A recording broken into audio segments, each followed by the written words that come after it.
Oi pessoal, tudo bem com vocês? Então, dando continuidade aqui à segunda parte da nossa disciplina de Estatística 1, hoje eu vou falar sobre variável aleatória.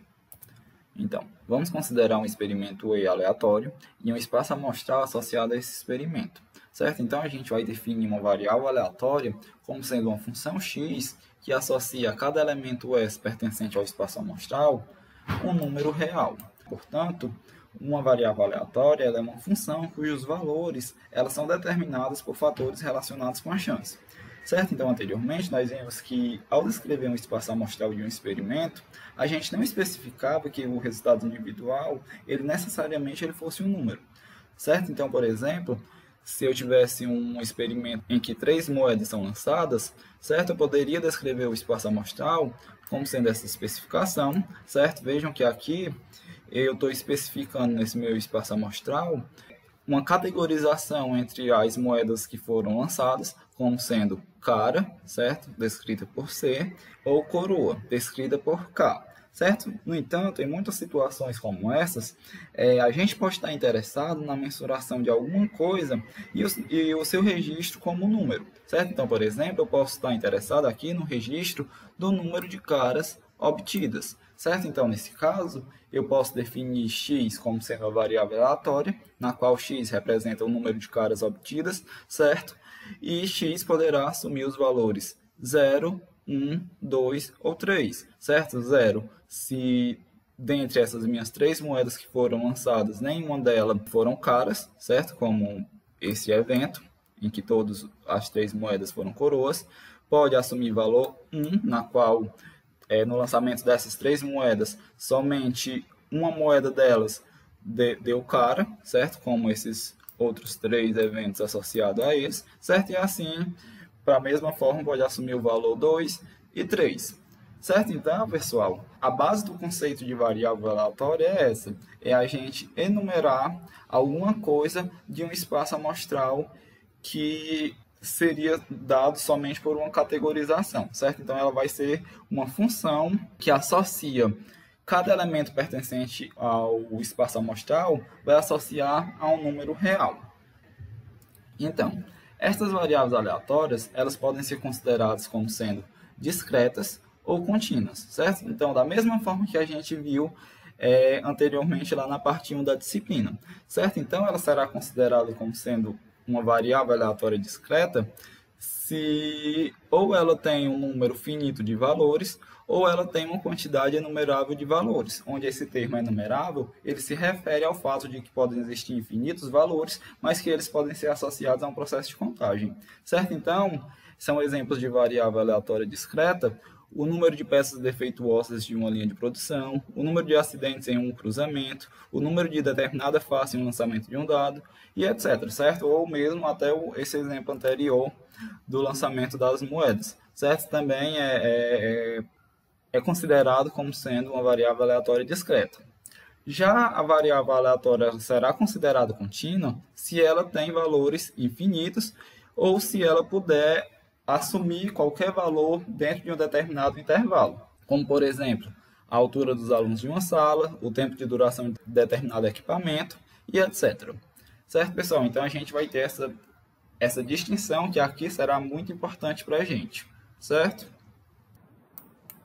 Então, pessoal, dadas essas definições, agora eu posso apresentar aqui para vocês o conceito de distribuição de probabilidade, certo? Então, uma distribuição de probabilidade, ela é uma distribuição de frequência relativa para os valores de uma variável aleatória, certo? Então, uma distribuição de probabilidade, ela está associada com a proporção de vezes que uma variável aleatória, ela tende a assumir cada um dos seus diversos valores, certo? Então, esse conceito de distribuição de probabilidade, ela está relacionado com a distribuição de frequência que a gente viu anteriormente, mas lógico aqui com algumas especificações, certo? Então, em um primeiro momento, vamos considerar uma variável x, uma variável aleatória discreta, certo? Na qual a cada possível resultado dessa variável x, dada por xi, certo? A gente vai associar o número p, na qual esse número p será dado pela probabilidade de x assumir esse valor xi. Certo? Então, a gente vai denominar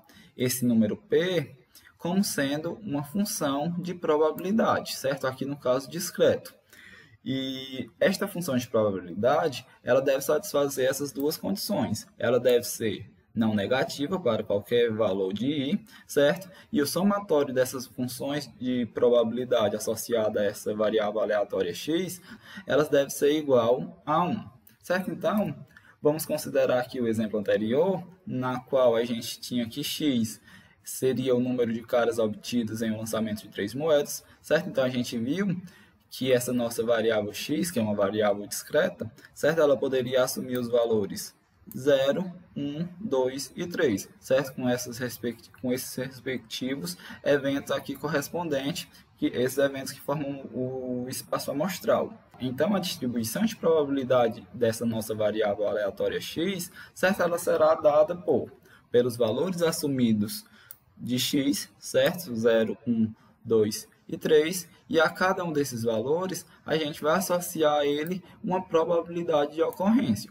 certo? Então, a gente vai ter aqui que a probabilidade de ocorrência do valor 0 é de 1 sobre 8, ou seja, a gente tem um único evento dentre todos os eventos que compõem o espaço amostral, certo? Que são 8, certo? Então, a gente tem que a probabilidade de x ser igual a 0 é 1/8, ou seja, a probabilidade de que no lançamento dessas 3 moedas, o resultado de nenhuma dessas moedas tenha sido cara, certo? É 1/8. Então, da mesma forma, a gente pode associar a cada um desses valores aqui uma probabilidade.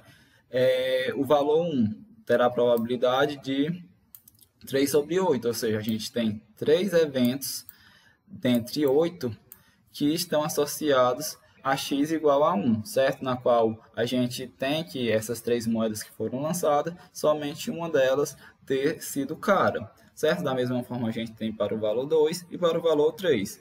Então, cada um desses valores associado a esses valores assumidos pela nossa variável discreta x, certo? A gente denomina como sendo uma função de probabilidade. Veja que elas satisfazem as nossas condições anteriores, certo? Todas são não negativas e o somatório delas resulta em 1. Certo? Então, vamos aqui para outro exemplo, em que a gente tem uma urna que tem 4 bolas brancas e 3 bolas pretas. Então, a gente tem um experimento na qual a gente retira 3 bolas brancas sem que haja reposição. Certo? Então, definindo x como sendo o número de bolas brancas retiradas, certo? Pede para a gente determinar a distribuição de probabilidade dessa variável aleatória discreta x. Então, o espaço amostral desse experimento aqui seria dado por essa especificação, certo? Na qual a gente teria que a primeira bola retirada poderia ser preta, a segunda também ser preta e a terceira também ser preta.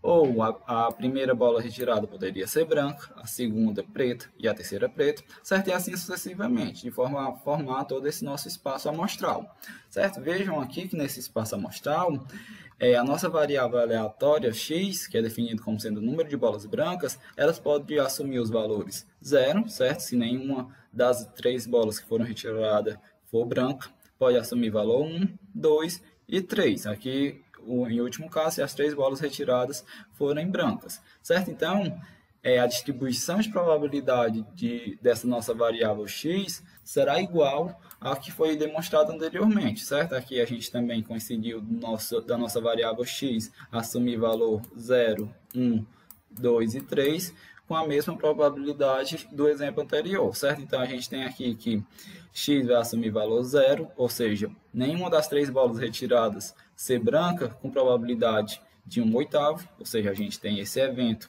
dentre um total de 8 eventos aqui associados ao nosso espaço amostral, certo? E assim sucessivamente para todos esses valores assumidos por x, certo? Então, cada um desses valores p assumido por x, essa probabilidade associada a cada um desses valores, a gente denomina como sendo a função de probabilidade, certo? Lembrando que aqui a gente está no caso discreto, certo? Então, pessoal, nós vimos aqui que no caso discreto, é possível a gente calcular a probabilidade de ocorrência dos valores dados pela nossa variável discreta x, certo? A partir da função de probabilidade, certo? Então, agora vamos aqui para o caso contínuo. Então, seja x uma variável aleatória contínua. Então, existe uma função f de x, que essa função ela é definida como sendo a função de densidade de probabilidade, ou FDP, na qual, a partir dessa FTP, é possível a gente calcular a probabilidade da nossa variável contínua x estar dentro de um determinado intervalo. Certo? Então, essa FTP ela deve satisfazer essas três condições. Ela deve ser uma função não negativa para qualquer valor de i. A integral definida dessa função f de x em relação a x no intervalo de menos a mais infinito, certo? Deverá ser igual a 1. E, por fim, para qualquer valor de a e b, com a e b sendo valores dentro do intervalo de menos infinito a mais infinito, a gente tem que a probabilidade da nossa variável x estar entre esse intervalo de a e b, certo? É dado pela integral definida de f de x em relação a x, com x variando de a até b. Certo, pessoal? Então, alguns pontos importantes a serem destacados aqui é que, se vocês relembrar lá o conceito de integral, a gente tem que, se f de x ela é uma função não negativa para todo x pertencente a um intervalo fechado de a a b, certo? Então, a integral definida de f, dentro desse intervalo de a a b, ele vai calcular a área que é delimitada abaixo do gráfico de f, certo? Abaixo do gráfico de f, acima do eixo x, entre as retas verticais para x igual a e x igual a b, ou seja, a integral definida vai calcular esta área, certo? E o cálculo desta área é interpretada como sendo o cálculo desta probabilidade. A probabilidade de x está dentro do intervalo de a até b.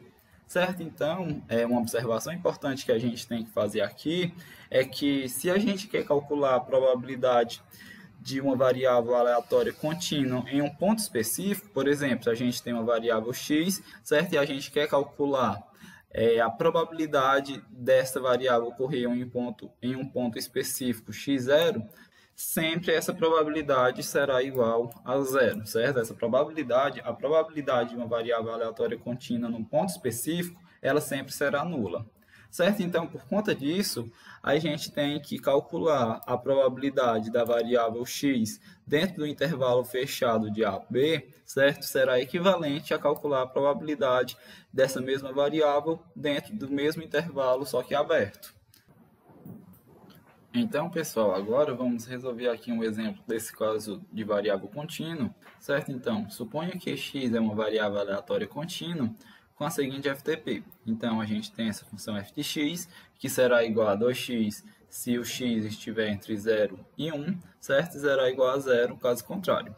O item A pede para a gente mostrar que essa função ela é uma função densidade de probabilidade, uma FTP, certo? Então, para a gente demonstrar que ela é um FTP, a gente deve provar aquelas condições anteriores. A primeira delas é que essa função ela deve ser não negativa, certo? Observe aqui que, como x ele varia de 0 a 1, certo? Então, qualquer valor de x que eu substituir aqui em 2x, certo? Eu terei no mínimo um zero, certo? Eu nunca terei um número negativo. Logo, esta função aqui ela é não negativa, certo? O outro ponto é que, para que essa f de x ela seja um FTP, basta a gente verificar se a integral definida dessa FTP dada por 2x em relação a x, com x variando de 0 a 1, certo? Se o resultado dessa integral ela é igual a 1, certo? Então, resolvendo essa integral, certo? Então, a gente quer aqui a integral de 2x dx com x variando de 0 a 1.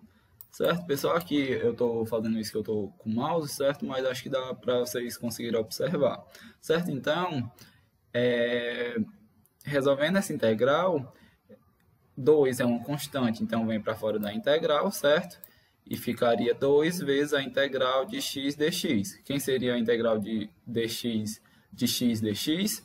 Seria x ao quadrado sobre 2. Por quê? Regra do expoente, só somei 1 ao expoente e repetir esse resultado no denominador, certo? Então, eu tenho que o resultado dessa integral será essa, com os limites de integração variando de 0 até 1, certo? Então, aqui eu posso cancelar esse 2 com esse 2, então o resultado dessa integral é igual a x ao quadrado, certo? Então, agora basta eu aplicar o teorema fundamental do cálculo, que para resolver essa integral definida, certo? Na qual ele diz que o resultado dessa integral ela será dado pelo limite superior, substituindo aqui nesse resultado o limite superior, menos eu substituir o limite inferior aqui nesse resultado. Logo, o resultado dessa integral será dado por 1 ao quadrado, que é 1, menos 0 ao quadrado, que é 0,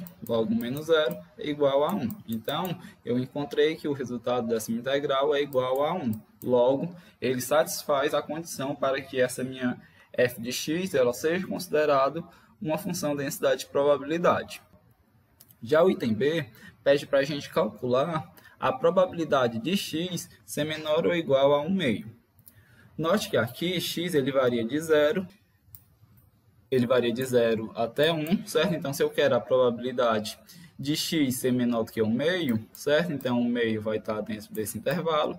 Eu vou estar interessado nesta probabilidade aqui, na probabilidade de x estar entre 0 e 1 meio, certo? Como é que eu respondo isso?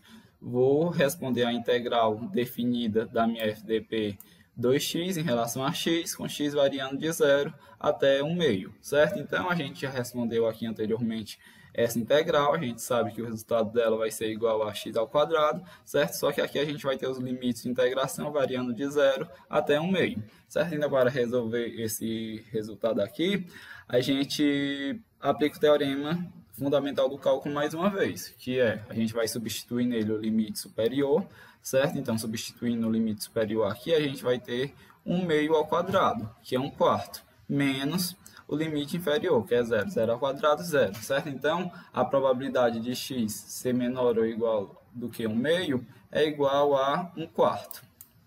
Por fim, o item C pede para a gente calcular a probabilidade de x ser menor ou igual a 1 meio, condicionado a x estar dentro do intervalo variando de 1 terço a 2 terços.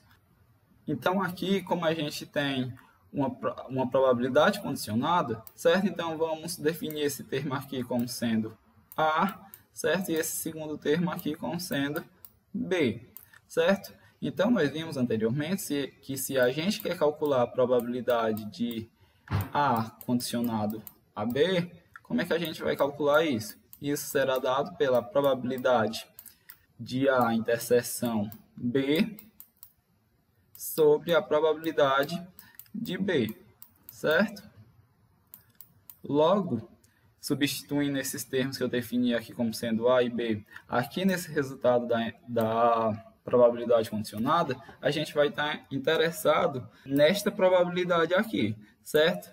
A probabilidade de B, certo? Aqui no denominador, que é a probabilidade do x estar entre 1 terço e 2 terços, e essa probabilidade da interseção de A, certo? A interseção desse termo com esse termo. Como é que a gente sabe que chegou a esse resultado? Certo? Então, primeiro eu tenho que, nesse primeiro termo aqui, que eu defini como sendo A, certo? Eu tenho que o x varia de 0 a 1, certo? E ele quer a probabilidade de x ser menor ou igual a 1 meio.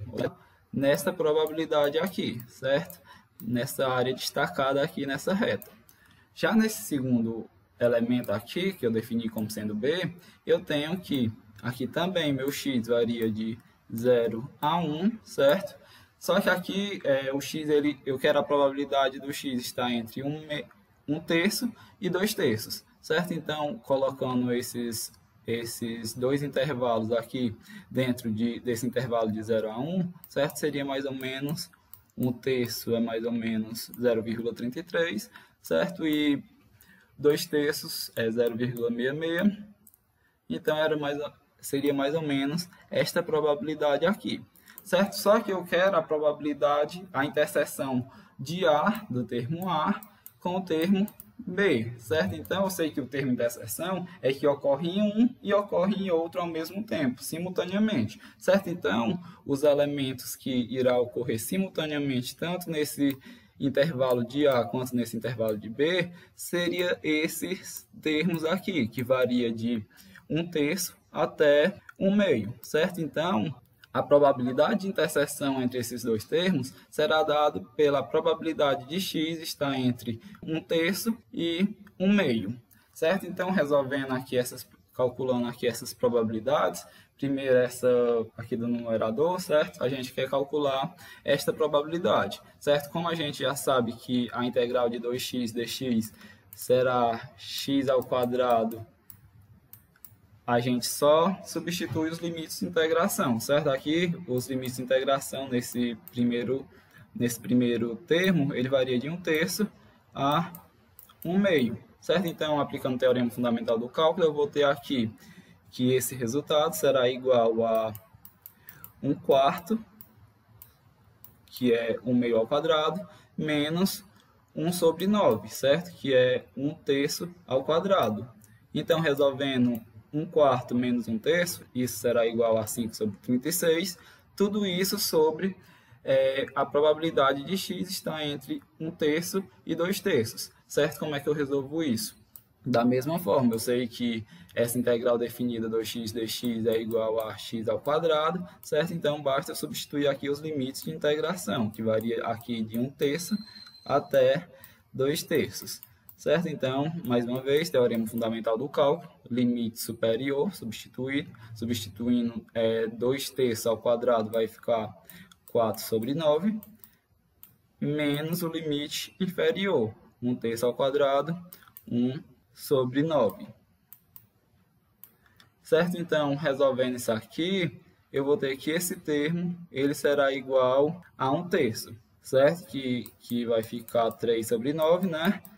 Isso será igual a 1 terço, certo? Então, resolvendo aqui essa divisão, dividindo 5 sobre 36 sobre 1 sobre 3, certo? Eu vou chegar nesse resultado, 5 sobre 12. Então, essa probabilidade condicionada aqui que a gente calculou no item C, será igual a 5 sobre 12. Certo, pessoal? Entendido?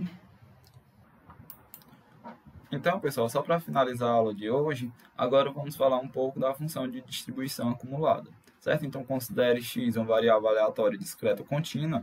Então, a função de distribuição acumulada dessa variável aleatória x, ela será uma função f maiúsculo de um número real x, na qual a gente deseja calcular a probabilidade dessa nossa variável aleatória x ser menor ou igual a esse número real x. Certo? Então, se a gente estiver tratando x como sendo uma variável aleatória discreta, a gente vai calcular essa função de distribuição acumulada como sendo somatório das funções de probabilidade de x e y que são menores ou iguais a x. Certo? Já no caso contínuo, a gente vai calcular essa função de distribuição acumulada como sendo a integral definida da nossa FPP em relação a x, do limite inferior de menos infinito até esse valor x, certo? Então, agora vamos aqui para um exemplo.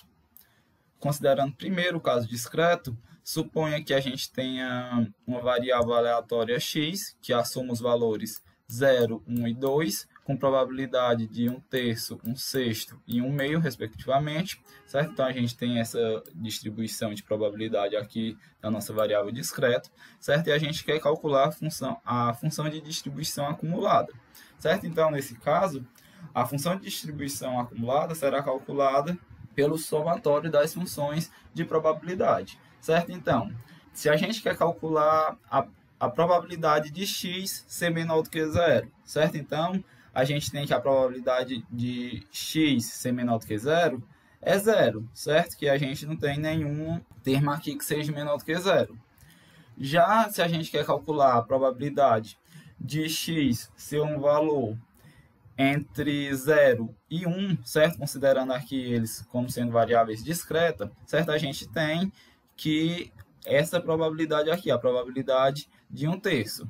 Já se a gente quer calcular a probabilidade da nossa variável x estar entre 1 ser menor ou igual a 1 e ser menor do que 2, certo? Então, a gente deve calcular essas duas probabilidades aqui, ou seja, a gente vai acumular essa função de probabilidade aqui, mais essa de ser igual a 1, certo? Ou seja, 1 terço mais 1 sexto será igual a 1/2, certo? Por fim, se a gente quer calcular a probabilidade de x ser maior ou igual a 2, certo? Então, a gente vai acumular, mais uma vez, essas funções de probabilidade, certo? E essa probabilidade aqui será igual a 1, certo? Então, note que aqui, no caso de variável discreta, o gráfico da função de distribuição acumulada, ela será feita com retas horizontais, certo? Então, desse exemplo, a gente vai ter esse gráfico.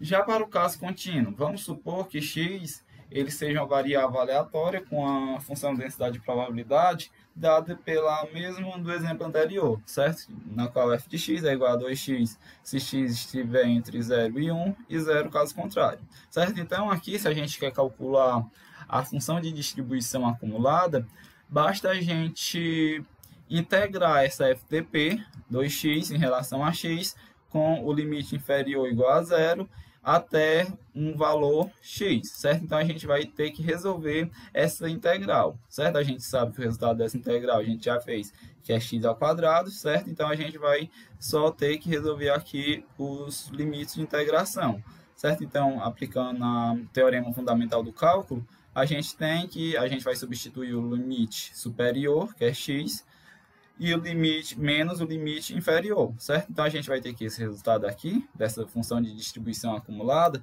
será igual a x ao quadrado, certo? Então, a gente tem que essa nossa função de distribuição acumulada terá probabilidade 0, a probabilidade de x ser menor do que 0 será 0, certo? Já a probabilidade de x estar entre 0 e 1, certo? Considerando aqui x como sendo variável contínua, será o que a gente calculou, x ao quadrado, e a probabilidade de x ser maior do que 1 será igual a 1, certo? Então, nesse caso aqui de variável contínua, a gente vai ter esses gráficos aqui com salto, certo? Na qual aqui a probabilidade da nossa variável x está entre a função de distribuição acumulada está entre 0 e 1, certo? Que é essa variável x ao quadrado aqui, dado por esta curva, certo?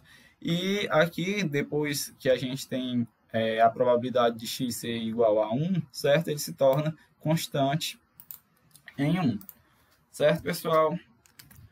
Por fim, a gente tem aqui algumas propriedades da função de distribuição acumulada, certo? A primeira delas nos diz que a função de distribuição acumulada ela é não decrescente, ou seja, se a gente tem um número real x1 que é menor ou igual a x2, então a função de distribuição acumulada de x1 será menor ou igual à função de distribuição acumulada de x2.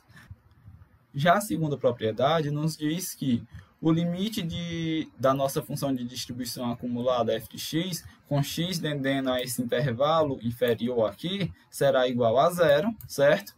E o limite dessa fda com x tendendo a esse intervalo superior, mais infinito, certo? Será igual a 1, certo? Então, isso justifica o porquê eu coloquei aqui nesse exemplo, certo? Esses valores, certo? Então, sempre valores inferior ao nosso intervalo inferior, certo? Será igual a 0, e enquanto que assumirá valor 1 para valores que forem maior, certo? Como foi esse resultado aqui, certo? Então, aqui também a gente vale para o caso discreto, certo? Aqui a gente tem 0 e 1, certo? Então, a gente tem essa segunda propriedade.